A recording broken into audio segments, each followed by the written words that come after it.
السلام علیکم حاضرین و سامعین، خلاصۃ القرآن کے عنوان سے آج ہم قرآن مجید فرقان حمید کے پارہ نمبر 5 کا خلاصہ اور مفہوم اور اہم واقعات آپ کے سامنے بیان کریں گے۔ قرآن مجید فرقان حمید کا 5واں پارہ سورۃ النساء پر مشتمل ہے، اور جیسا کہ ہم نے اس سے قبل پارہ نمبر 4 میں بھی بیان کیا ہے کہ سورۃ النساء میں عورتوں کے مسائل کو تفصیل کے ساتھ بیان کیا گیا ہے۔ اللہ تبارک و تعالیٰ نے اس کا آغاز والمحصنات من النساء سے کیا کہ حرام ہیں شوہردار عورتیں جی۔ اس کے بعد اللہ تبارک و تعالیٰ نے یہاں پر عرب کے دستور کے مطابق جو اس وقت باندیاں تھیں ان سے نکاح کرنے کا بھی ذکر کیا، اور آگے جا کر قرآن فرماتا ہے فَآتُوهُنَّ أُجُورَهُنَّ فَرِيضَةً کہ تم عورتوں کو ان کا مقرر حق مہر جو ہے وہ عطا کرو۔ حق مہر عورت کو عطا کرنا ضروری ہے، اور یہ حق مہر اس کی 10 درہم کم سے کم مقدار مقرر کی گئی ہے، اور حق مہر نکاح منعقد کرنے سے پہلے بھی دیا جا سکتا ہے اور نکاح کرنے کے بعد بھی دیا جا سکتا ہے، معجل اور غیر معجل بھی اس کو کہا جاتا ہے۔ پارہ نمبر 5 کے دوسرے رکوع کا آغاز اللہ تبارک و تعالیٰ نے یرید اللہ لیبین لکم ویہدیکم، اللہ چاہتا ہے کہ اپنے احکام تمہارے لیے بیان کرے، اور پھر اللہ تبارک و تعالیٰ یہ بھی آگے فرمایا یرید اللہ ان یخفف عنکم وخلق الانسان ضعیفا، اللہ تبارک و تعالیٰ انسان کو مشقت میں نہیں ڈالنا چاہتا، بلکہ کیا فرمایا کہ اللہ یہ چاہتا ہے کہ تم پر تخفیف کرے، اور جب کہ انسان کو کمزور پیدا کیا گیا۔ اس آیت کے بعد فی الفور قرآن نے ایک اہم معاشرتی بیماری کا ذکر کیا، وہ کون سی ہے کہ یا ایھا الذین آمنوا لا تأکلوا اموالکم بینکم بالباطل، کہ ناحق طریقے سے غلط طریقے سے کسی کا مال نہ کھاؤ، مگر قرآن نے کہا کہ تجارت ہو جس میں باہمی رضامندی ہو جی۔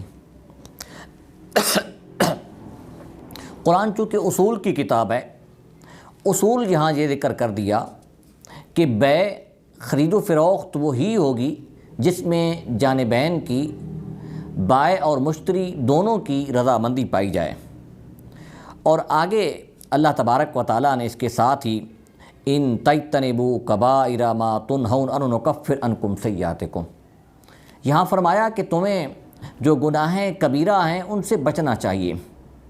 گناہ کبیرہ کون سے ہیں؟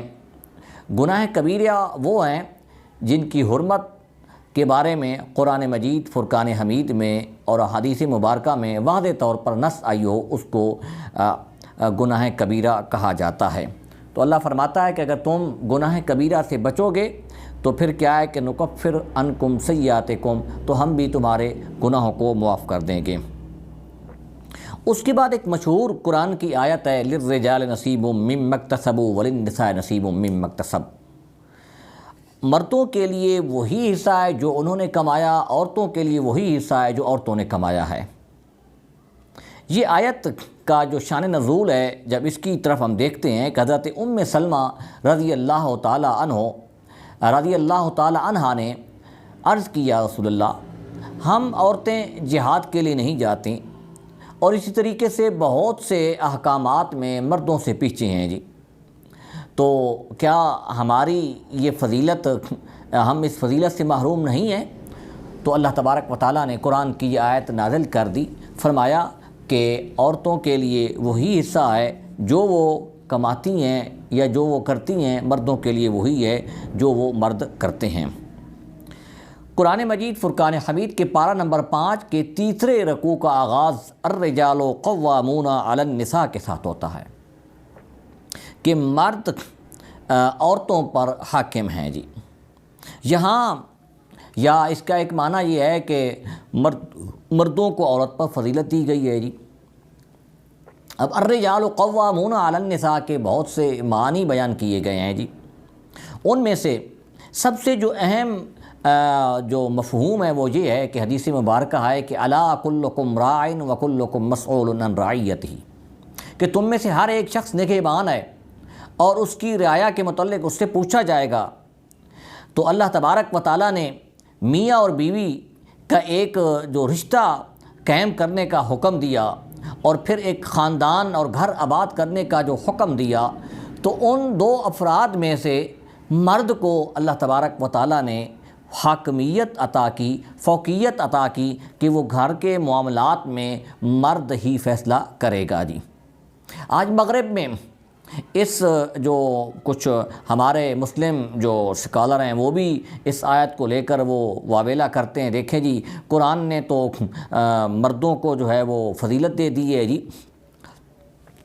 مردوں کو فضیلت اس معنی میں ہے کہ گھریلو جو معاملات ہیں، خانگی کے جو معاملات ہیں، ان میں مرد جو ہے وہ سربراہ ہے۔ اس کے بعد اللہ تبارک و تعالیٰ نے ساتھ ہی عورتوں کی فضیلتیں بھی بیان کی ہیں جی۔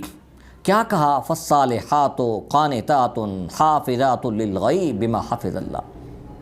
عورت کسی سے کم نہیں ہیں، بلکہ یہ تو نیک عورتیں ہیں اور قانتات ادب کرنے والی ہیں اور حفاظت کرنے والی ہیں، جس کی حفاظت کا اللہ تبارک و تعالیٰ نے انہیں حکم دیا ہے جی۔ اور آگے فرمایا واللاتی تخافون نشوزہن فعظوہن واہجروہن فی المضاجع۔ چونکہ یہ سورۃ النساء ہے اور اس میں اللہ تبارک و تعالیٰ نے خواتین کے، عورتوں کے مسائل ذکر کیے۔ اب نکاح ہونے کے بعد، شادی ہونے کے بعد میاں اور بیوی کے درمیان جھگڑا ہو جائے تو اس کا اللہ تبارک و تعالیٰ نے قرآن میں یہ حل پیش کیا جی۔ کون سا حل پیش کیا؟ کہ فعظوہن، پہلے یہ ہے کہ عورتوں کو وہ سمجھایا جائے، اور اگر اس معاملے میں اس سٹیج پر بھی وہ عورتیں جو ان کے اندر اگر کوئی غلط کام یا کوئی غلط حرکت پائی جاتی ہے تو پھر کیا ہے واہجروہن، تو پھر کچھ عرصے کے لیے ان سے شوہر جو ہے ازدواجی معاملات مؤخر کر دے جی۔ مطلب یہ ہے کہ ان کے بستر کو الگ کر دے جی۔ تیسرا قرآن نے ذکر کیا وَاضْرِبُوهُنَّ جی، کہ ان کو ماریں جی۔ اب وَاضْرِبُوهُنَّ کا لغوی معنی تو مارنا ہے جی۔ اب یہاں پر فقہا نے اور مفسرین نے وَاضْرِبُو کے بہت سے معنی ذکر کیے ہیں جی۔ ایک معنی یہ بھی ذکر کیا ہے کہ وَاضْرِبُوهُنَّ کا مطلب یہ ہے کہ ایسی جو ہے وہ شوہر جو ہے وہ تادیبی سزا اپنی بیوی کو دے سکتا ہے جس میں اس کو زخم وغیرہ نہ ہو جی۔ اس کا معنی کچھ آج کے محققین انہوں نے ذکر یہ بھی کیا ہے کہ اس کا مطلب یہ ہے کہ شوہر عورت کے کسی بھی بڑے جرم کے خلاف جو ہے وہ عدالت میں، کورٹ میں جا سکتا ہے اور اس کے خلاف کارروائی بھی کروا سکتا ہے جی۔ اور قرآن ذکر کہتا ہے وَإِنْ خِفْتُمْ شِقَاقَ بَيْنِهِمَا، اگر یہ سب کی سب جو طریقے ہیں یہ کارآمد نہیں ہوتے تو پھر کیا ہے کہ فَبَعْثُوا حَكَمًا مِّنْ أَهْلِهِ وَحَكَمًا مِّنْ أَهْلِهَا۔ قرآن کہتا ہے کہ پھر جو ثالث ہیں وہ مقرر کیے جائیں جی، ایک ثالث عورت کی طرف سے اور ایک ثالث مرد کی طرف سے۔ یہ دونوں ثالث بیٹھ کر میاں اور بیوی کے معاملات کو ختم کریں گے جی۔ اور اگر اس طریقے سے بھی ختم نہیں ہوتے تو پھر اس کے بعد آخری حل کیا ہے کہ وہ آگے ذکر قرآن کرے گا جی 28ویں پارے میں کہ پھر ان کے درمیان جدائی ہے جی۔ اس کے بعد اللہ تبارک و تعالیٰ نے اسی رکوع میں والدین کے ساتھ اچھائی کرنے کا، رشتہ داروں کے ساتھ، یتیموں کے ساتھ، مسکینوں کے ساتھ، والجار ذی القربیٰ، حتیٰ کہ جو قریبی پڑوسی ہیں اور دور کے پڑوسی ہیں ان کے ساتھ بھی حسن سلوک کرنے کا حکم دیا گیا ہے۔ آج معاشرہ میں بہت سے افراد کو ہم چھوڑ دیتے ہیں جی، ہم اپنے پڑوسیوں کے حالات کو نہیں دیکھتے۔